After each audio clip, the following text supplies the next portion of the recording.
वय खूप कमी आहे, पण ज्या पद्धतीने त्याने मांडणी केली तर त्या, तुझं नाव काय म्हणलं भाई? शिवम साठी एकदा परत टाळ्या वाजवायचं.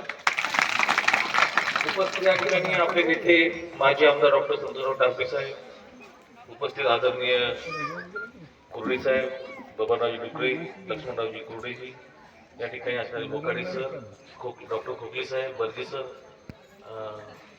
आपले शेळके महाराज, अच्छा अक्षयजी आणि अंबोरे सर आणि सगळे उपस्थित माझ्या बांधवांना काय कसं वाटायला लागत, कसं थकल्यासारखं वाटायला लागतं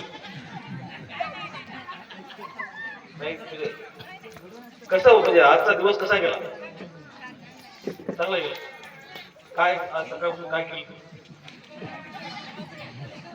डान्स केला आणि सगळं चांगल्यापैकी मिरवणूक झाली पूर्ण. पूर्ण गावातून झाले की सगळे? अच्छा अच्छा. तुम्ही होते का ना त्यात सगळे सहभाग? मिरवणुकीमध्ये होते सगळे? बापू होते का नाही मागचे? त्यामुळे जयंती चांगल्यापैकी झाली. आणि बोर्ड कोणी केलं? आवाज बोर्ड कोणी केला? ते वर लावला म्हणे ना बोर्ड, कुठलं तरी तिथे लावला एंट्रीला. बिरसा मुंडाचा फोटो आहे का तिथं? आम्ही तो गाडीमध्ये असल्यामुळे पाहिलं नाही.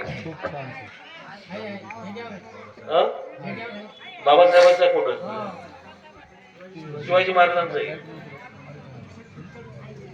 बरोबर, एक चांगलं आहे. तुम्ही या जयंतीच्या माध्यमातून तुम्ही चांगले उपक्रम तुम्ही घेत आहात. गाव आणि सगळेजण या जयंतीच्या माध्यमातून एकत्र बसतो आपण आणि एकमेकाला समजण्याची संधी या जयंतीच्या माध्यमातून होत असते. नाहीतर एकत्र आपण समाजाच्या संदर्भात कुठे एकत्र बसतो? आज काय व्हायलंय आपलं, आपण किती अडचणीमध्ये आहे, आपलं पुढचं भविष्य काय आहे, याच्यावर आपली चर्चा होत नाही. आलं लक्षात तुम्हाला? आपली चर्चा दुसऱ्या एखाद्या लग्नात गेलो तर लग्नाची याची साडी कशी आहे, याने ड्रेस कसा घेतला, नवरदेव कसा दिसायला, बरोबर का नाही? नवरी तर तयारच झाली नाही. तर हे बाहेरच्या कार्यक्रमात आपले हेच कार्यक्रम चालतात. पण हे एकमेव जयंतीच आहे. बरेच जण म्हणतात पण जयंतीमध्ये काय होते, आपण आपला विषय घेतो.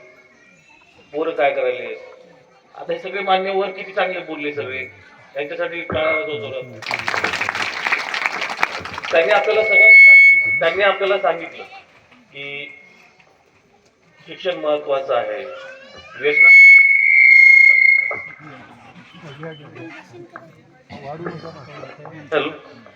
त्यांनी आपल्याला सांगितलं शिक्षण महत्वाचं आहे, रोजगार महत्वाचा आहे.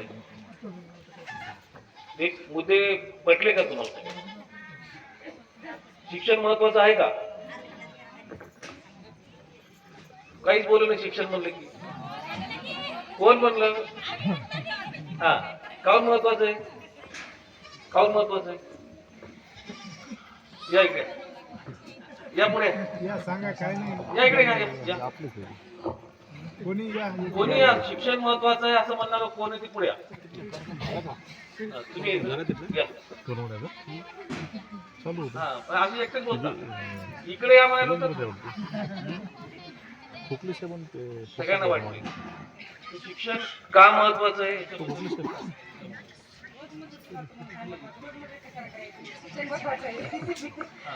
तिकडे तोंड करा काकू. शिक्षण महत्वाचं आहे. शिक्षणावर खूप फायदा होते. पैसे भेटतात म्हणजे काय, सगळे आपल्या म्हणजे सगळ्याचा फायदा, लेकराचा, नाताचा, सगळ्याचा, त्याच्या मुलाचा सुद्धा होतो. नोकरी लागत मग शिक्षण महत्वाचं. शिकावं लागलं, कंपन्या जातील, नोकऱ्या नाही लागल्या तर काहीतरी उद्या करतील. पण आज साड्याने आमच्या सरकारला काय करायचे, काहीच करायचं.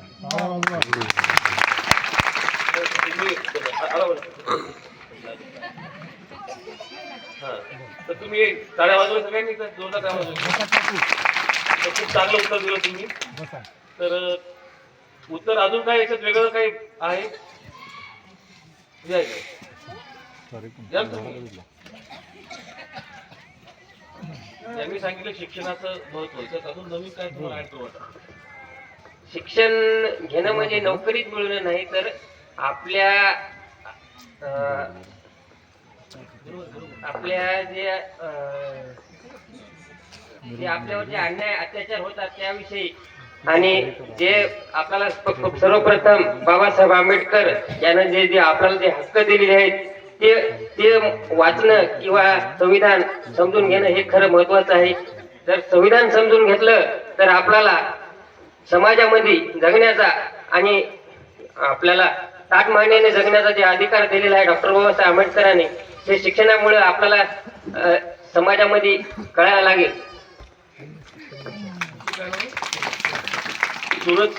सुरतसाठी जोरदार ड्रायव्हर ही फक्त नोकरी किंवा संपत्ती याच्यापेक्षा त्यांनी सांगितलं की आपल्याला जे ताटमानेने जगण्याचा जो अधिकार दिला, मग याच्या आधी काही आपल्याला अधिकार होता का नव्हता?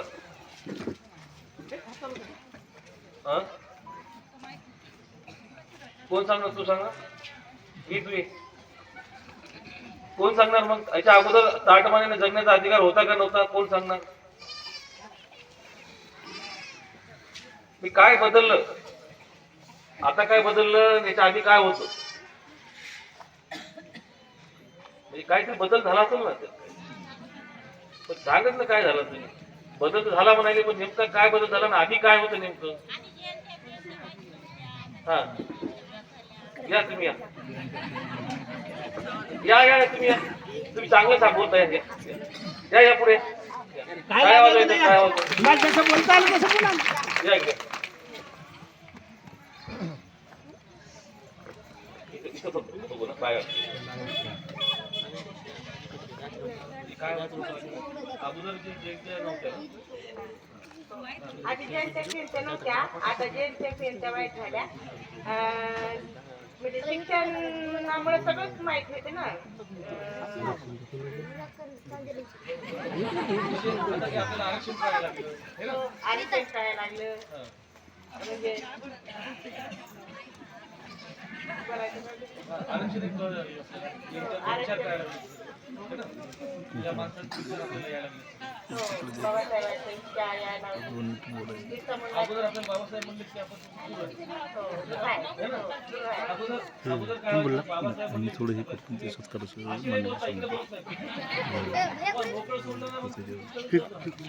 त्याचे सत्कार करायचं कोण त्यांना नाही द्यायचं. मान्यवर त्यामध्ये कालचे TRT कमिशन. अच्छा आपल्याला वेगळं शिकवलं, आपल्याला बाबासाहेबांचं महत्व सांगितलं, बरोबर ना? की आपल्याला हे सगळं दिलं, बाबासाहेबांनी दिलं, ही कोणी सांगितलंच नाही. सत्कार झाला ना कारण एक लक्षात आलं का तुम्हाला की शिक्षणाने काय बदल झाला? याच्या अगोदर ज्या गोष्टी आपण म्हणत होतो की म्हणजे आपल्याला आरक्षण कोणी दिलं, आपल्याला सवलती कुठून यायला लागल्या, हे काहीतरी माहित होतं का आपल्याला? काहीही माहित नाही. हा, पण आता आपण कसं सगळं लक्षात आलं ना तुम्हाला? आलं, पण इथं बसावं लागते, इथं कळून घ्यावं लागते. तुम्हाला काय सगळं जन्मताच कळालं का? जी गोष्ट आहे ती इथं आल्यानंतर आपल्याला या मान्यवरांच्या माध्यमातून ह्या गोष्टी कळत असतात. या महापुरुषांनी काय केलं, आपल्यासाठी काय केलं. नाहीतर आपण काय म्हणायचो, अरे हे बाबासाहेब म्हणजे बौद्ध समाजाचे, शिवाजी महाराज म्हणजे मराठा समाजाचे, अहिल्यादेवी होळकर म्हणजे आटकर धनगर समाजाचे, बाकी याच्यामध्ये आता आपसत नाही बोलत याच्यामध्ये. म्हणून आपण या सगळ्यांचा याला दूर ठेवत होतो. कळालं का तुम्हाला? बिरसा मुंडा तरी कुठं कळालं होतं आपल्याला इतके दिवस. म्हणून तुमच्या सर्वांना माझी एकच कळकळीची विनंती आहे की आपण खूप काही गोष्टी समजून घेतल्या पाहिजे, आणि हे जे मान्यवर सांगतायत यांचं एक एक गोष्ट आपण समजली तर भविष्यामध्ये तुम्हाला कोणी फसवू शकणार नाही. यांनी दिलेला जो मंत्र आहे, आज बघा आरक्षण कुठून आलं, आरक्षण कोण मागते, आपल्या मुलांचे हक्क दुसरेच मागायला लागले. कळलं का तुम्हाला? जमिनी मागायला लागले, आपल्याला अन्याय अत्याचार करायला लागले. कोरडे साहेबांनी सांगितलं किती महिलांवर मुलींवर अन्याय अत्याचार वाढत चाललेले आहेत. या सगळ्या गोष्टी जर आपल्याला थांबवायच्या असतील तर माझ्या बांधवांनो एकत्र येणं आणि एकमेकांना एकत्र बसून समजून घेणं तरच आपण वाचू शकतो.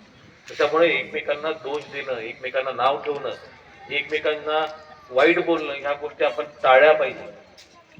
विनाकारण एकमेकावर नाव खराब करू नका. एवढीच माणसं आहेत आणि एवढेच भांडत राहिले तर मग माणसं आहेत का आपल्याकडे अजून? एवढेच माणसं आहेत आपण. एवढेच एकमेकाला समजून प्रेमानं बोलले एखादं चुकते, कोणाचं चुकत नाही आयुष्यात. जन्मता कोण एवढं हुशार आहे? हे माणसं एवढे हुशार नव्हते जन्मता, यांनी प्रयत्न केले. त्यामुळे आपणही एकमेकाला चांगलं प्रेमानं एकमेकाला विचार करून आपण जर राहिलो, त्याचा आदर सन्मान केला, त्याला वाईट बोललो नाही. वडीलधाऱ्या मंडळींना आपण मुलांनी चांगल्या पद्धतीनं चांगलं बोललं तर ते चांगलं आपल्यालाही बोलतील. त्यामुळे त्या पद्धतीनं सगळ्यांचा सन्मान करून आपण राहिलो पाहिजे. आपण माणसं आहोत, माणसासारखं राहिलं पाहिजे. आपण माणसं आहोत, जनावरासारखं नाही राहिलं पाहिजे. वाटेल ते बोलायचं, कोणाला कसंही बोलायला लागलं काय बोलणं आहे का असं? आजही मोठे माणसं आहो जावोशी बोलत नाहीत, पद्धतशीर बोलतात, सन्मान करतात, एकमेकाला विचारतात. मग ते गुण आपल्यामध्ये का नाही यावं? ते आले पाहिजे. एकमेकाला विचारणं, चांगल्या प्रकारे वागणं. तर या पद्धतीने आपण सगळ्यांनी राहिलं पाहिजे. आणि तुमच्या सर्वांवर आमचं खूप प्रेम आहे. तुम्ही खूप चांगले गजानन नगर मधली मंडळी आहात आणि आम्हाला तुम्हाला भेटावं म्हणजे आमचं मोठे साहेब म्हणले तसं आमचं एक आम्हाला आनंद वाटते की तुमच्या चळवळीमध्ये तुम्ही खूप काही दिलंय समाजाला. तुम्ही समाजाच्या प्रत्येक आंदोलनामध्ये आलेला आहात, तुम्ही प्रत्येक मोर्चामध्ये आलेला आहात, तुम्ही तुमचा वेळ दिलेला आहे समाजासाठी. एवढा वेळ देणारी माणसं खूप कमी आहेत. घरी झोपतात पण येत नाही. तुम्ही कष्ट करून येता आणि त्यांच्या घरी सगळ्या सोयी सुविधा असूनही ते लोक घराच्या बाहेर निघत नाही. एवढा बदल तुमच्यामध्ये आहे. त्यामुळे तुमच्याकडे पाहून आम्हाला नेहमी आदर वाटतो आणि तुमच्या प्रत्येक गोष्टीमध्ये आम्हाला यावं वाटतंय. मी या ठिकाणी एवढं बोलतो आणि माझं 2 शब्द थांबवतो. धन्यवाद. जय विष्णू. धन्यवाद सर.